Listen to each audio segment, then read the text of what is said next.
মুখ্যমন্ত্রীর দাবি মতোই আমরা ফাঁসির নিচে কোনো শাস্তি মানব না।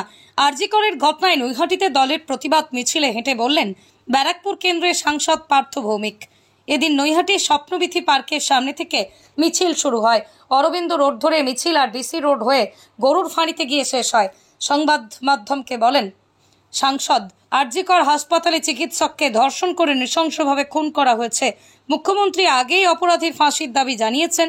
আমরাও জঘন্য এই ঘটনার তীব্র প্রতিবাদ করছি। পার্থ ভৌমিকের দাবি, আরজি কর হাসপাতালে হামলায় ইন্ধন জুগিয়েছে শুভেন্দু অধিকারী। মিছিলে হাজির ছিলেন পৌরপ্রধান অশোক চ্যাটার্জি, নৈহাটি শহর তৃণমূল কংগ্রেসের সভাপতি তথা সিআইসি সনদদেব, পার্থপ্রতিম দাশগুপ্ত। সবাই জানেন যে মেডিকেল পাঠরতা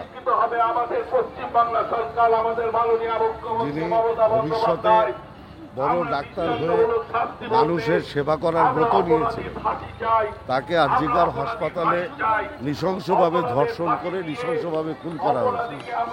বাংলার মাননীয় মুখ্যমন্ত্রী মমতা বন্দ্যোপাধ্যায় বলেছেন তাড়াতাড়ি বিচার প্রক্রিয়া শেষ করে এদের ফাঁসি চাই। আমরা ফাঁসির নিচে কোনো শাস্তি মানব না।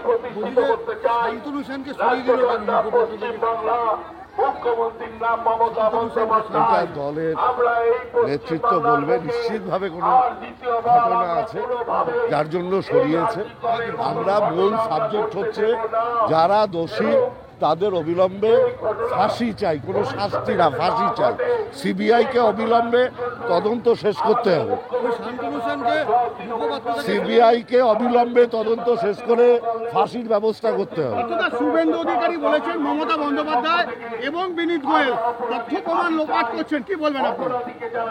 শুভেন্দু অধিকারী লোক পাঠিয়েছিল প্রমাণ লোপাট করার জন্য, হসপিটাল ভাঙচুর করার লক্ষ্যে, সিপিএম এর সাথে আঘাত করে। এবং বিনীত গোয়েলকে রাস্কেল বলেছেন, সবথেকে বড় অপমান আইপিএস অফিসার। ওর থেকে যে বলেছে তার থেকে বড় রাস্কেল বাংলার রাজনীতিতে কেউ নেই।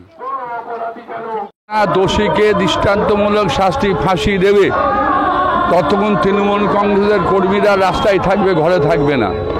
আমাদের দেখেছেন আমাদের মহিলা কর্মীরা তারা সকালবেলা সংসার ফেলে দিয়ে তারাই প্রতিবাদ মিছিলে সামিল হয়েছে। আপামর নৈহাটির মানুষ যারা এই হত্যাকে সংগঠিত করার নিন্দা জানাচ্ছে, এই হত্যাকারীকে দৃষ্টান্তমূলক শাস্তির দাবি করছে, তারা প্রত্যেকে আজকে রাস্তায়। অভিষেক বন্দ্যোপাধ্যায় প্রথম দিনই বলেছেন আমরা ফাঁসির দাবি করছি। মমতা বন্দ্যোপাধ্যায় কালকে রাস্তায় নেমেছেন, তারা ফাঁসির দাবি জানাচ্ছে। কিন্তু এই ফাঁসিকে কেন্দ্র করে, এই হত্যাকারীর উদ্দেশ্য করে যে ভাঙচুর হয়েছে সেটা মানার নিন্দা জানাচ্ছে আরজি করে। এবং সাথে সাথে এটাও জানায় যে ডাক্তারবাবুরা আন্দোলনে আছেন, তারা মানুষকে বাঁচান, তারা মানুষের কাছে তারা ভগবান। সেই ভগবান কখনো ভক্তের ওপরে বিরূপ হতে পারে না। মানুষ ডাক্তারবাবু অপারেশন টেবিল থেকে একটা অপারেশন করে তিনি এসে পেশেন্ট পার্টিকে বলেন আমার কাজ আমি করি, যে ঈশ্বরকে ডাকুন। আমরা সেই ডাক্তারবাবুকে আবেদন করছি, মুখ্যমন্ত্রী হাতে ব্যয় ধরছেন যে আপনারা আপনার ডিউটি যান, সিবিআই তদন্ত করছে। আমরা সিবিআইকে বলছি যে তদন্তর নামে প্রহসন যেন না হয়, কেন আজ পর্যন্ত সিবিআই কোনো তদন্তের সমাপ্তি ঘটাতে পারেনি।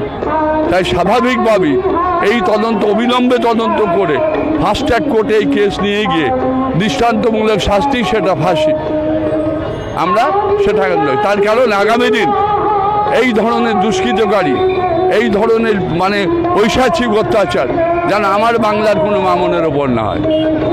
না, অন্যান্য রাজনৈতিক দল তারা তাদের স্বার্থকে করবার জন্য, সিদ্ধি করবার জন্য তারা এই সমস্ত প্রতিবাদ, ওটার লোক দেখানো প্রতিবাদ।